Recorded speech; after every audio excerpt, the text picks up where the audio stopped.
अस्सलाम वालेकुम फ्रेंड्स। नाम है खुशगुल, मायनी है खूबसूरत फूल। नाम है खादरा, खादरा नाम के मायनी है नर्सरी। नाम है जुनोबिया, जुनोबिया नाम के मायनी है पानी। नाम है खशार, खशार नाम के मायनी है सजी हुई। नाम है दमीना, दमीना नाम के मायनी है अमीर कबीर। नाम है दरसमीन, दरसमीन नाम के मायनी है बहुत कीमती। नाम है दारिया, दारिया नाम के मायनी है नेमत आशना। नाम है दानैन, दानैन नाम के मायनी है शहजादी रानी।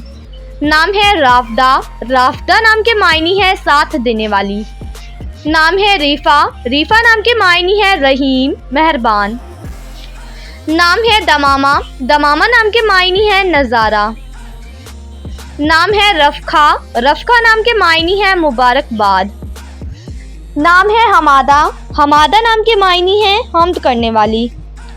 नाम है हरम, हरम नाम के मायनी है नेक औरत।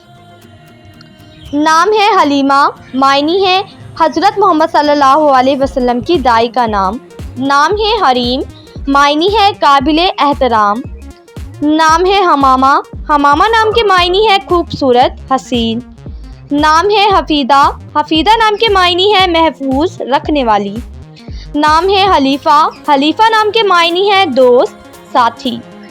नाम है हमायना, हमायना नाम के मायनी है मददगार हमदर्द। नाम है हनीफ़ा, हनीफ़ा नाम के मायनी है यकीन रखने वाली। नाम है हरीमा, हरीमा नाम के मायनी है पसंदीदा। नाम है सदफ़, सदफ़ नाम के मायनी है मोती सिप्पी। नाम है हजाबा, हजाबा नाम के मायनी है ख्याल रखने वाली।